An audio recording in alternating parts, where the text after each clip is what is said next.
दोस्तों, AIR-171 air India Boeing dream liner 787, नाम बड़े दर्शन छोटे। आप देखो, सोशल मीडिया पे मल्टीपल वीडियोस फ्लोट हो रहे हैं। अलग अलग पैसेंजर्स उनके पुराने पुराने वीडियोस दिख रहे हैं जिसमें वो एयर इंडिया के खस्ता हालत को दिखा रहे हैं।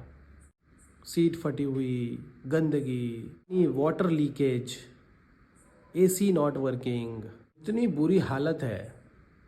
तो आप क्यों पब्लिक को रिस्क में डाल रहे हो?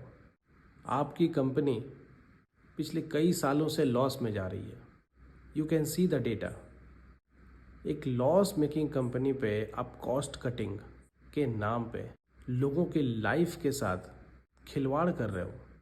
Both air India and Boeing dream liner, जो कि सेफेस्ट एयरलाइन माना जाता था, कुछ सालों से उसके भी मैन्युफैक्चरिंग डिफेक्ट्स कई लोग पॉइंट आउट कर रहे थे। लास्ट ईयर उनके ही एक विसिल ब्लोअर ने कितने सारे पॉइंट्स प्रेस के सामने रखे, लेकिन उसका नतीजा क्या हुआ? बोइंग कंपनी ने सारे कंप्लेंट्स को मैनिपुलेट कर दिया। कम से कम 300 लोगों की जानें गई। इसके पहले भी बोइंग क्रैश हो रहे थे। मैं पास्ट एग्जांपल्स नहीं दूंगा, आप लोग सर्च कर लेना। बट बोइंग एक फॉरेन कंपनी है, एयर इंडिया इंडियन कंपनी है। एयर इंडिया टाटा की कंपनी है। टाटा जिस पे हम आंख बंद करके भरोसा करते हैं। 74% स्टेक है टाटा का एयर इंडिया में। अगर कंपनी प्रॉफिट जनरेट कर नहीं रही है तो आप बंद कर दो। लोगों की लाइफ के साथ खेलने का हक आपको किसने दिया? कम से कम 300 जाने गई हैं, 240 पैसेंजर्स और कम से कम 50 से 60 मेडिकल कॉलेज के स्टूडेंट्स और रेजिडेंशियल्स।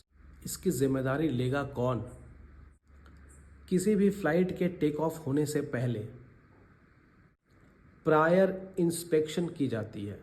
हर एक पैरामीटर चेक किया जाता है। कभी कभी इसमें लेट भी हो जाता है, पैसेंजर्स को प्रॉब्लम भी होती है, फ्लाइट डिले हो जाते हैं, बट एटलीस्ट लाइफ तो सेफ रहती है। बट एयर इंडिया के केस में फ़्लाइट्स डिले भी होती है और प्रॉपर इंस्पेक्शन भी नहीं होती है। फ़्लाइट के अंदर की हालत बुरी रहती है। तो जिन लोगों ने फ़्लाइट इंस्पेक्शन किया था, जिस इंजीनियर्स ने, जिन मैकेनिक्स ने, एयरपोर्ट अथॉरिटी ने, वो लोग सबको जेल में होना चाहिए। बोइंग के जो भी मेंबर्स इन्वॉल्व थे सबको जेल में होना चाहिए। और एविएशन मिनिस्ट्री क्या कर रही है? झक मार रही है। उनको कोई लेना देना नहीं है इन सब चीज़ों से। I am just asking. इतने सारे फैमिलीज़ ख़त्म हो गई, बर्बाद हो गई, उसकी जिम्मेदारी लेगा कौन? और एक फनीएस्ट पार्ट बताता हूँ।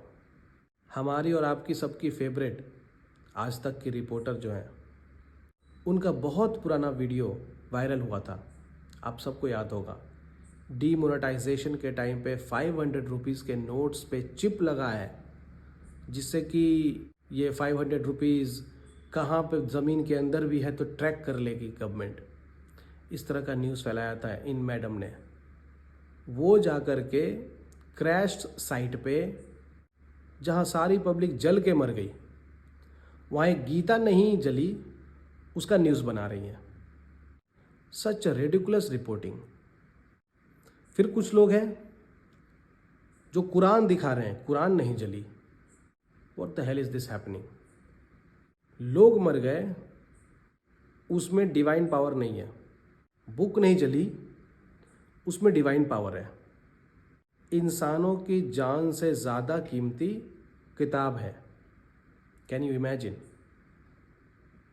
और प्रेस इसको दिखा रही है बाकायदा, हमारी मैडम। अच्छा, और जिन लोगों को जेल में होना चाहिए वो लोग तो खुले घूम रहे हैं। अरेस्ट कौन हुआ? जिसने एक वीडियो बनाई प्लेन क्रैश होने का, जो सबसे पहले वीडियो जो वायरल हुआ था प्लेन क्रैश होने का, वो जिस बच्चे ने वीडियो शूट किया था उसको पुलिस अरेस्ट करके ले गई। एयर इंडिया के फ़्लाइट्स और एयर इंडिया की कंपनी इमीडिएटली बैन कर देना चाहिए। बोइंग कंपनी के साथ सारे रिलेशंस ख़त्म, सबको पकड़ के जेल में डालो। Thank you. जय हिंद।